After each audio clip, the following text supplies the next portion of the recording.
मनुष्य का स्वभाव है कमाना, संग्रह करना, फिर चाहे वो धन हो, नाते हो, संबंध हो या हो प्रसन्नता। परंतु क्या आपने कभी सोचा है नियति ने यह संग्रह करने की प्रकृति मनुष्य में क्यों डाली? एक बीज से पौधा पनपता है, उसके भोजन से फल संग्रहित होता है। क्यों? इसलिए ताकि वृक्ष उसे स्वयं खा सके? नहीं, बल्कि इसलिए ताकि वो भूखे जीवों में बांट सके। अब आप पूछेंगे कि इसमें वृक्ष का क्या लाभ? लाभ है, क्योंकि जो बांटता है वो मिटता नहीं। जो फल ये जीव खाते हैं वो उसके बीजों को वातावरण में बिखेर देते हैं, जिससे जन्म लेते हैं नए वृक्ष। उसकी जाति, उसका गुण, उसकी मिठास अमर हो जाती है। इसलिए स्मरण रखिएगा, अमीर होने के लिए एक एक क्षण संग्रह करना पड़ता है, किंतु अमर बनने के लिए एक एक कण बांटना पड़ता है।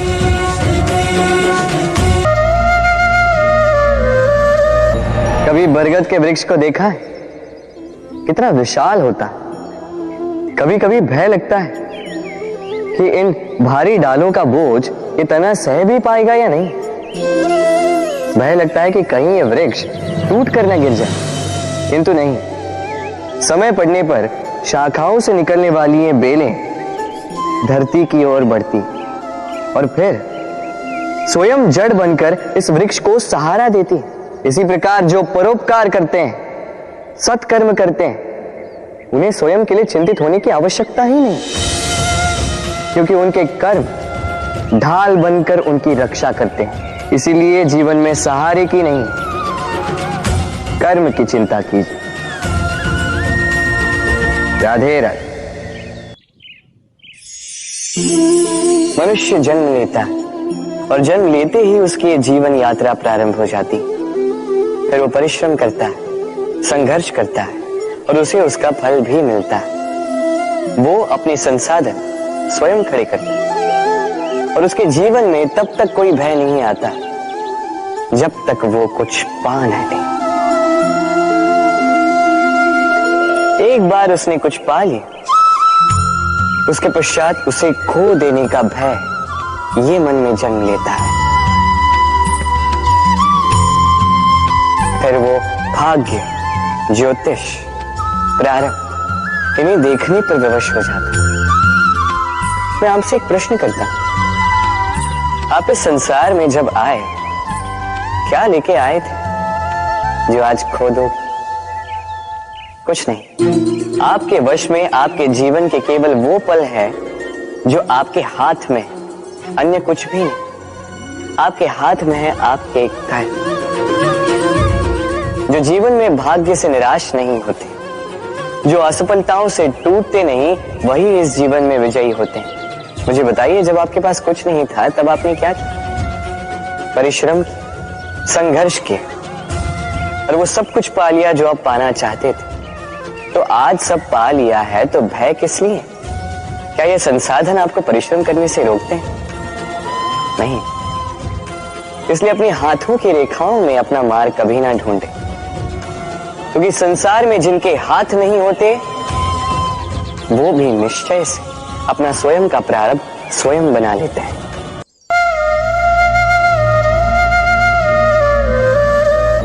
जब से मनुष्य का जन्म हुआ है जान पहचान का। और आज के युग में तो व्यक्ति का मूल्यांकन ही इस बात से किया जाता है कि इसकी पहचान किससे है, इसकी पहचान कहां तक है। क्यों?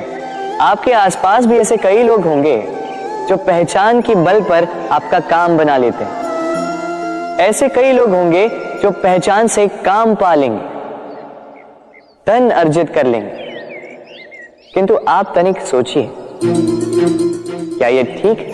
पहचान से मिला काम आपके साथ तब तक रहेगा जब तक आपके उनसे मधुर संबंध हों। संबंधों में खटास आई और काम निकल गया हाथ से। तो अब क्या किया जाए? इसका उत्तर है काम। अपना काम पूरे मन से करो, अपना काम निश्चय से करो, क्योंकि पहचान से मिला काम अधिक समय तक नहीं टिकेगा, किंतु काम से मिली पहचान युगों युगों तक टिकेगी। राधे राधे।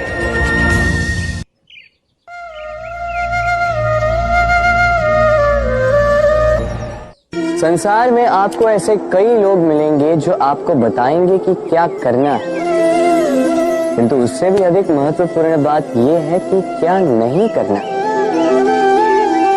आज मैं आपको ऐसी ही 3 बातें बताने वाला हूं जो आपको आपके जीवन में नहीं करनी है।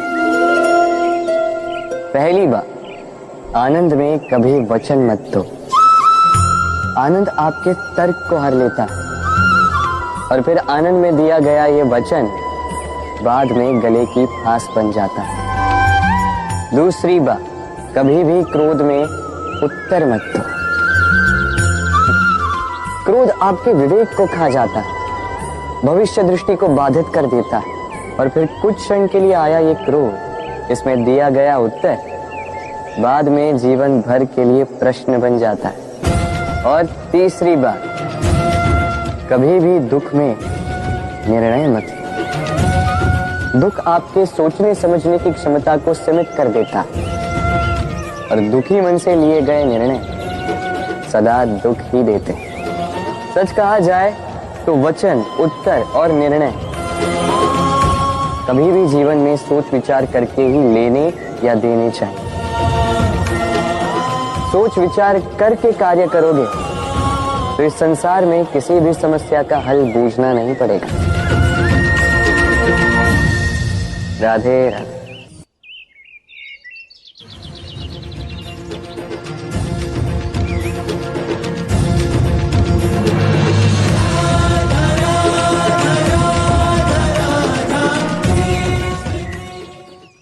कितना सुंदर पुस्तक है ना, सुंदर आवरण है,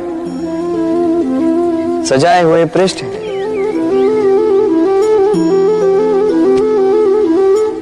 किंतु क्या ये सत्य में अद्भुत पुस्तक कहलाने की पात्र है? क्या इसमें जो लिखा है वो सत्य है, प्रेरणादायी है, हमारे लिए मूल्यवान है? कैसे निश्चय लिया जाए इस बात का? अब आप सोचेंगे कि सीधी सी बात है, आवरण को देख के पुस्तक की गुणवत्ता कैसे जानी जा सकती है? इसके लिए तो आपको उसे पढ़ना होगा, उसे समझना होगा, समय देना होगा, है ना? बिल्कुल उचित सोच रहे हैं आप। बस आश्चर्य की बात यह है कि पुस्तक के विषय में आप ये सारी बातें जानते हैं, किंतु किसी व्यक्ति के विषय में आप ये सारी बातें मन में नहीं लाते। व्यक्ति का मूल्यांकन भी उसके वस्त्रों से, उसके शारीरिक रूप से या उसकी सुंदरता से नहीं किया जा सकता। उसके लिए आपको उस व्यक्ति को पढ़ना होगा, उसे समझना होगा, उसे समय देना होगा। और हम क्या करते हैं? पहनावे, रंग, सुंदरता को देखकर आकर्षित हो जाते हैं, उसे प्रेम समझ बैठते हैं और आए दिन कोई ना कोई ये कहते सुनाई देता है कि उसकी प्रेम कहानी सफल नहीं हो पाई, उसे छल मिला। किंतु इसमें दोष किसी और का नहीं, स्वयं आपका है। आपने उस व्यक्ति को समय नहीं दिया, आपने उस व्यक्ति के विचार नहीं परखे। प्रेम 2 क्षण में बनने वाला पकवान नहीं है, इसका स्वाद चखने के लिए आपको जीवन भर का समय देना पड़ेगा। तो समय दीजिए, एक दूसरे के रूप से नहीं, आत्मा से जुड़ी। निश्चित ही मन प्रसन्नता से कह उठे। हमारे पास अक्सर बहुत लोग आते हैं, कुछ को हम समय देते हैं, कुछ का हम तिरस्कार करते हैं। किंतु तिरस्कार कभी नहीं करना चाहिए। किसी व्यक्ति के आपके पास आने के 3 मुख्य कारण होते हैं: भाव, अभाव और प्रभाव। यदि कोई आपके पास प्रेम भाव से आए तो उसे प्रेम दे, सम्मान दे। यदि कोई आपके पास अभाव में आए तो उसकी आवश्यकता समझे और जितना हो सके स्वयं से उसकी सहायता करें। और यदि कोई आपके पास प्रभाव के कारण आए तो भी उसे समुचित सम्मान दें। स्वयं को भाग्यशाली समझें कि कोई आपके प्रभाव में है, किंतु तिरस्कार कभी नहीं। तिरस्कार जन्म देता है कुंठा को, और कुंठा किसी को भी आपका शत्रु बना देती। इसीलिए मित्र बनाएं, आनंद लें और मेरे साथ कहें राधे राधे।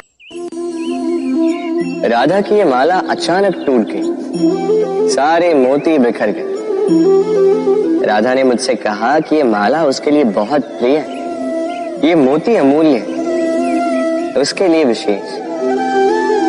अब मेरी राधा के लिए विशेष है तो मैं बैठ गया इस माला को ठीक करने की। पहले मुझे बहुत समय लगा इन मोतियों को ढूंढने में, उसके पश्चात अब और समय जा रहा है इस माला में इस मोती को पिरोने के लिए।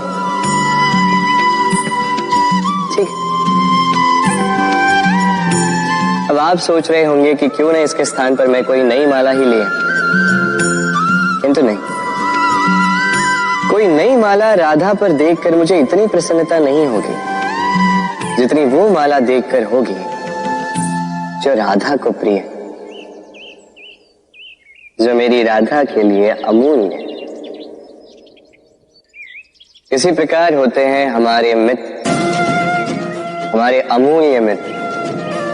तो किसी बात से यदि बात बिगड़ जाए, कहां सुनी हो जाए, किसी कारण से विचारों में अंतर पड़ जाए, तो उनसे दूर होना उपाय नहीं है, बल्कि प्रयास कीजिए कि उन्हें मनाकर पुनः प्रेम के बंधन में बांध दो, अपने पास रखो।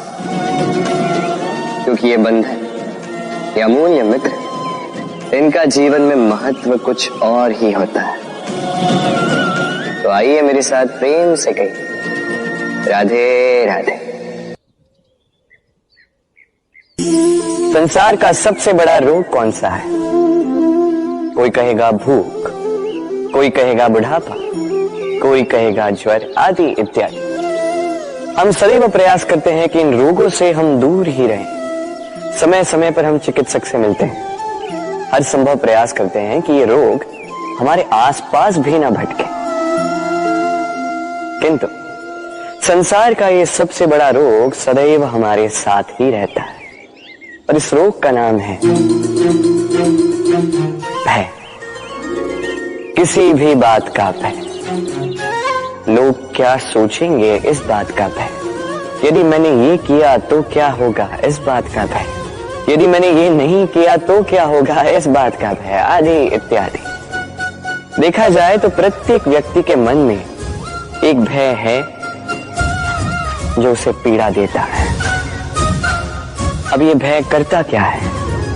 आपकी शक्ति को, आपके आत्मविश्वास को, आपके व्यक्तित्व को मिटा देता है। स्मरण रखिएगा, यदि आप अपना भाग्य स्वयं बनाना चाहते हैं तो सर्वप्रथम भय मुक्त हो जाइए। अब स्वयं देखिए कैसी विचित्र सी बात है, जो अब तक हुआ नहीं है उसको लेके हम इतना भयभीत होते हैं कि वर्तमान में स्वयं को पीड़ा देते हैं। इसीलिए जो अब तक हुआ नहीं है उसकी चिंता मत कीजिए। हाँ, जो हो चुका उसकी समीक्षा अवश्य करें, उससे सीखें अवश्य और जीवन में आगे बढ़ें। अभी के लिए निर्भय होकर मेरे साथ प्रेम से कहें राधे राधे।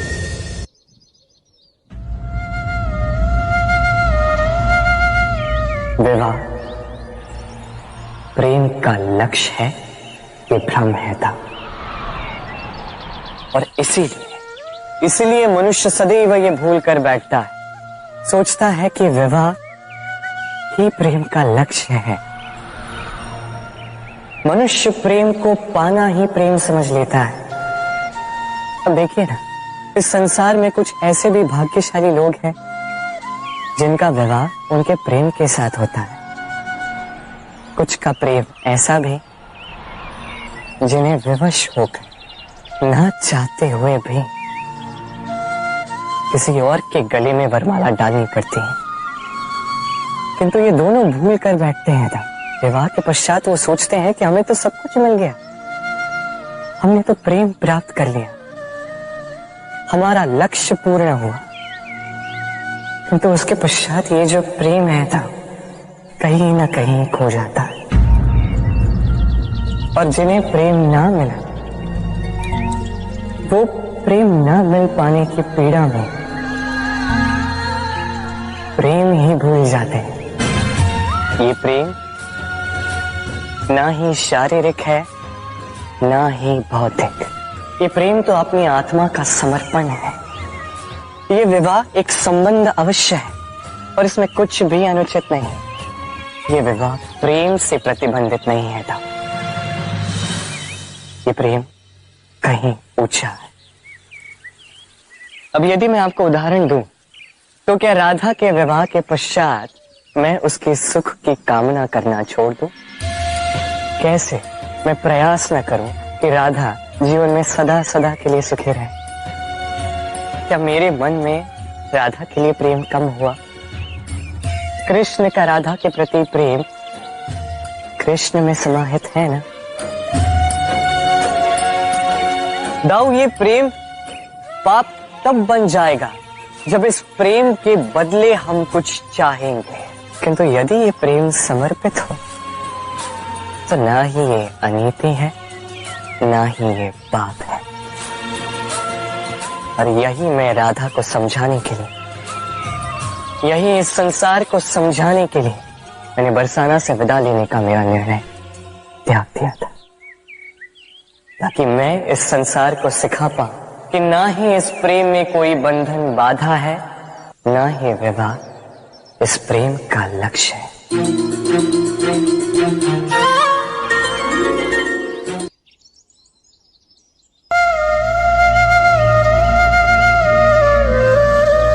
हम मनुष्य साथ रहते हैं, आनंद पीड़ा मिलजुल कर बांटते हैं, समय पड़ने पर सहायता देते हैं, सहायता लेते भी हैं। किंतु क्या सदा सहायता लेना उचित है? अब आप में से कुछ कहेंगे बिल्कुल उचित है, इसमें बुरा ही क्या है? मनुष्य ही तो मनुष्य के काम आएगा। बिल्कुल उचित कहा आपने। किंतु सदा के लिए सहायता लेना उचित नहीं है। कारण, यदि बात बात पर सहायता लेने का अभ्यास हो गया तो आप स्वयं दुर्बल होते जाएंगे। स्वयं का एक मार्ग बनाना छोड़ आप बात बात पर दूसरों से सहायता मांगे। दूसरी बात, सहायता के साथ जुड़ा आता है उपकार का भार। तो जिससे सहायता ली है उसके समक्ष झुककर रहना होगा। इसीलिए संकट में भी सोच विचार करके सहायता लें, क्योंकि संकट तो कुछ दिनों पश्चात निकल जाए, किंतु उस उपकार के ऋण का भार जीवन भर आप पर रहे। राधे राधे।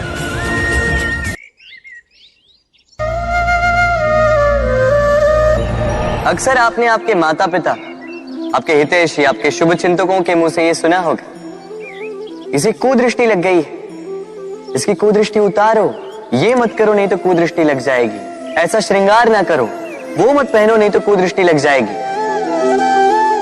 और कुछ तो इस कुदृष्टि का उपचार भी कर लेते हैं। मिर्च का धुआं जलाते हैं, तेल की बाती से कुदृष्टि उतारते हैं, काला टीका लगाते हैं, क्या क्या करते हैं। उचित है, किंतु मैं कुदृष्टि को नहीं मानता। मैं मानता हूं कि यदि आपका मन अच्छा हो तो कोई भी कुदृष्टि आपको किसी भी प्रकार से हानि नहीं पहुंचा सकती। आंधियां भी केवल उन्हीं घरों में धूल भर पाती है जिन घरों में खिड़कियों के पर्दे दुर्बल होते हैं। बवंडर भी केवल उन्हीं दीवारों को गिरा पाते हैं जो नींव से कमजोर होते हैं। और आपके व्यक्तित्व की नींव है आपकी सोच, आपका दृष्टिकोण। एक ही स्थिति, एक ही स्थान, एक ही घटना को आप सकारात्मक रूप में भी ले सकते हैं, नकारात्मक रूप में भी ले सकते हैं। निर्णय आपका है। इस संसार को जैसा सोचोगे वैसा ही पाओगे। इसलिए स्मरण रखिएगा, अपनी दृष्टि नहीं, अपना दृष्टिकोण संभालिए, क्योंकि जैसा कहा गया है, इस संसार में बुरी दृष्टि का उपचार तो है, बुरे दृष्टिकोण का नहीं। तो प्रेम से बोलो राधे राधे।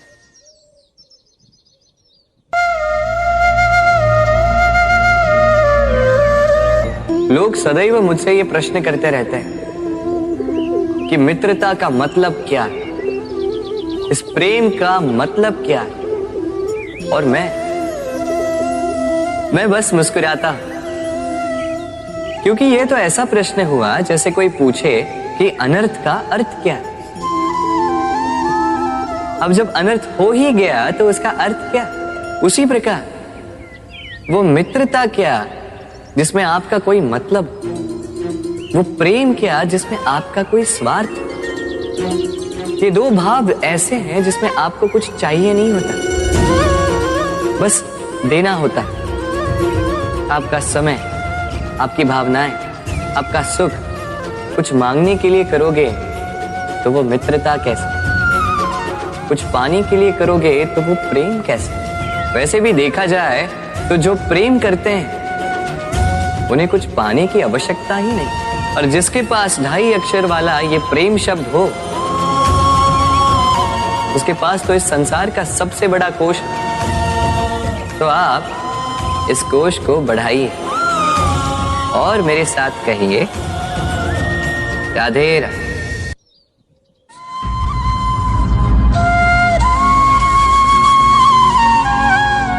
मुझे एक बात समझ नहीं आती, स्त्री को ऐसा क्यों लगता है कि उसकी रक्षा करने के लिए पुरुष का होना आवश्यक है?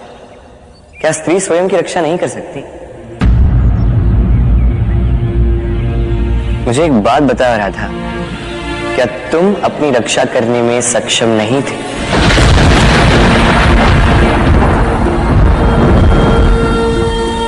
थी। तुमने अच्छे से स्वयं की रक्षा की, केवल स्वयं की ही नहीं, साथ ही अयन के भी प्राण तुमने बचाए हैं राधा। अपेक्षाएं हैं राधा, व्यक्ति को दुर्बल बना देती, और उपेक्षा उसे उसकी शक्ति से अवगत कराती। तुम ये अपेक्षा लगाए बैठी थी कि मैं आऊंगा, तुम्हारी रक्षा करूंगा, किंतु ये भाव तुम्हें दुर्बल बना रहा था राधा। मैंने उपेक्षा की ताकि मैं चाहता था तुम स्वयं इस समस्या का हल निकालो, स्वयं का सामर्थ्य समझ पाओ, अपनी शक्ति समझ पाओ। समझ लो ये बात कि तुम्हें स्वयं के प्राणों की रक्षा करने के लिए किसी कृष्ण की आवश्यकता नहीं है। वो तो मैं समझ गई हूँ कृष्ण। फिर क्यों तुम ये अपेक्षाएं लगाए बैठी थी कि मैं तुम्हारे प्राणों की रक्षा करने आऊंगा राधा?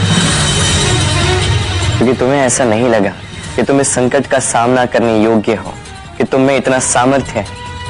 किंतु मुझे तुम्हारे सामर्थ्य पर, तुम पर पूर्ण विश्वास था, पूर्ण विश्वास है राधा। मैं जानता था तुम सशक्त हो, मैं जानता था तुम इसका सामना कर सकती हो।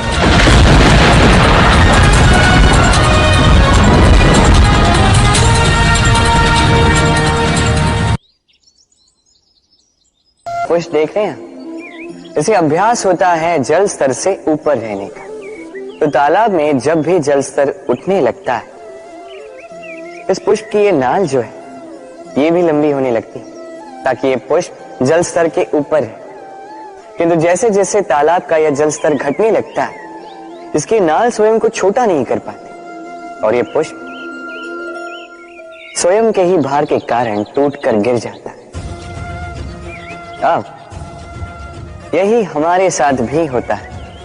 जैसे जैसे जीवन में हमें सफलता मिलती है, हमारे जीवन का ये स्तर बढ़ता जाता है, और जब संसाधन कम होने लगते हैं, हम इस जीवन के स्तर को छोड़ नहीं पाते, और अंततः इस दिखावे के बोझ के कारण दबकर यहीं समाप्त हो जाते हैं। इसलिए यदि कुछ रखना है तो विचार है, साधारण रूप से जीवन जीना सीखिए। समय का यह चक्र कभी आपको मात नहीं दे पाता। राधे राधे।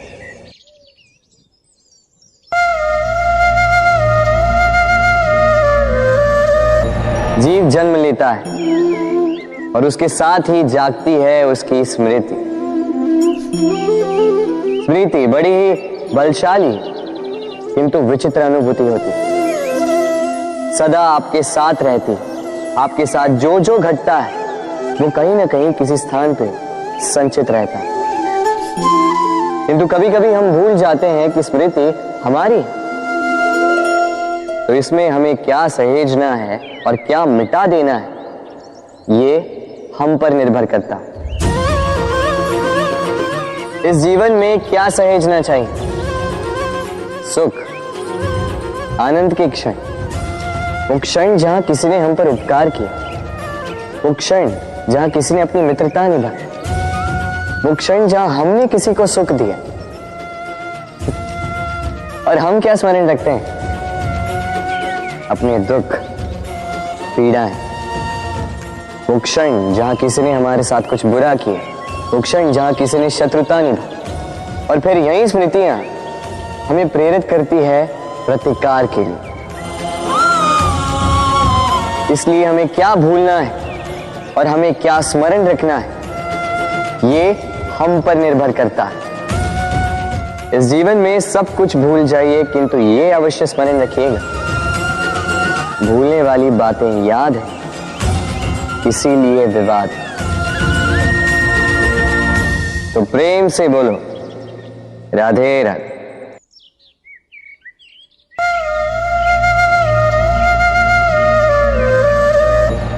उड़ना किसे नहीं भाता, सफलता के आकाश पर सवारी करना कौन नहीं चाहता।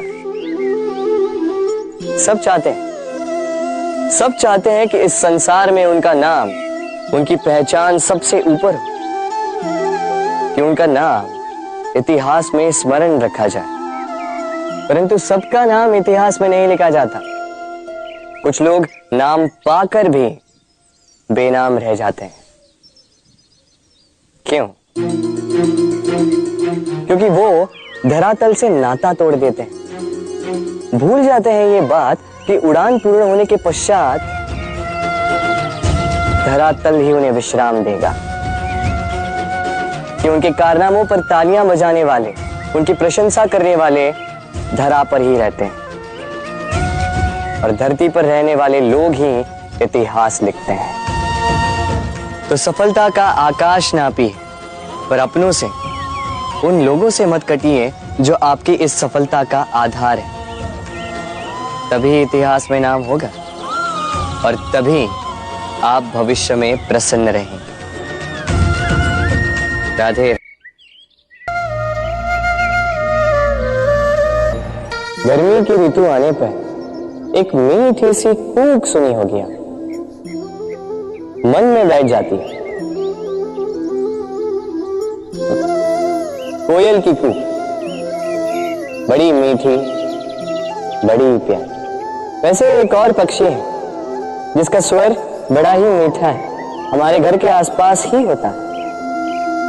हरियाला रंग, लाल चोंच,